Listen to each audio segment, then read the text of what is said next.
Hi, I'm Lisa Rangel from Chameleon Resumes, the premier executive resume writing company, and now newly appointed LinkedIn top resume voice. Honored to be chosen to have that accolade, and I'm going to talk today then about what makes resume templates effective. This way you're hearing it from a top resume voice, a LinkedIn top resume voice. So let's dive in. What makes a resume template effective? Now, they're not all created equal, and I have designed some. Yes, at the end of this video, you will see how you can get the resume templates that I designed. But even if you're working on your own and you have your own template that you're using, I want to make sure that you measure your template against these 3 points as a litmus test to see if it's going to be effective for you or not. So the first is that it is in a reverse chronological format. Now, there's definitely always individuals who lobby for a functional format, but I'm here to tell you that functional formats really don't work for the majority of people. I never say never. It's pretty much the only thing I say never about is never to say never. But generally speaking, functional formats do not work for most people because one, they're not very conducive to being digested into systems, applicant tracking systems, other database types of systems, because those tracking systems, those databases, applicant databases, parse information from resumes, and those that it parses best from are in a reverse chronological format. So that's number one, is to make sure that you are using a reverse chronological format for your resume template. The second point for an effective resume template is that your contact information is in the body of the document, not in the header, not in the footer, not in a margin. It is in the body of the document. Your name, your LinkedIn profile URL, your email address, your phone number, the city, state that you live in. You don't need your full address.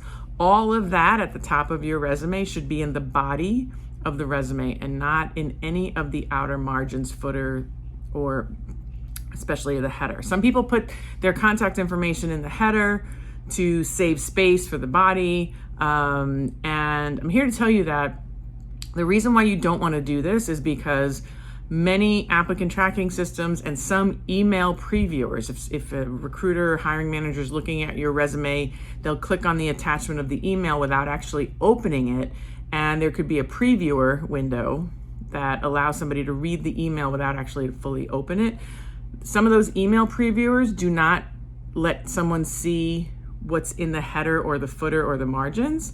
And some applicant tracking systems do not parse from the header, the footer, or those margins. So the key is to make sure your contact information is in the body of the document, so it shows up in pretty much most previewers. And I want to say all previewers, but I haven't seen it in every email previewer out there. So, you just want to always make sure it's the majority of previewers, if not all of them, but I just haven't tested all of them.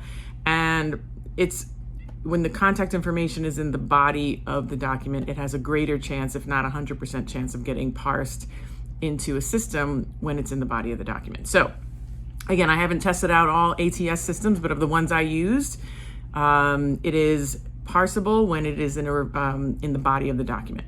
So make sure, not to repeat myself, the contact information is in the body of the document for the resume template that you are using. And then the third component of an effective resume template is that it has minimal, if any, graphics, and maybe a conservative use of color. Recruiters do not like all of the busyness around the graphics of a resume. The graphics of a resume, if used, need to contribute to the readability of it and not for the sake of looking different for different sake. Because typically, a lot of very graphical resumes have information either in not useful places, or these subjective skill evaluations and things like that. All those types of features in a lot of graphical documents don't tell anybody anything. They're actually a waste of space. So graphical documents typically don't work for most people. what most recruiters do want to see, and these are the most parsable and the most digestible into systems as well, is a minimally graphic resume. Just a line, maybe again a conservative use of color, just to separate information, accentuate the white space that you're using, so it's readable and you're guiding the eye through the document. So it should be purposeful and it should be minimal. So that is a sign of a good resume template, is that when it's not very highly graphical at all, and it's simple and it's really focused on the text and the content being what she needs to be showcased, and not distracting the reader from visual busy work that doesn't contribute to promoting you.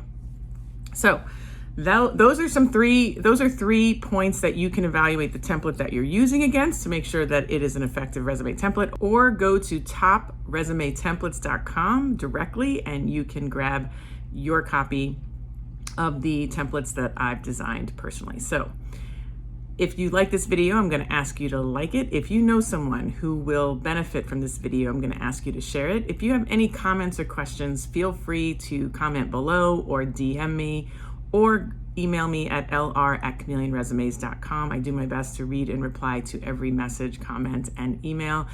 And if you haven't subscribed to this channel yet, make sure you do. Don't want to miss next week's video. So thank you so much for watching and have a great day.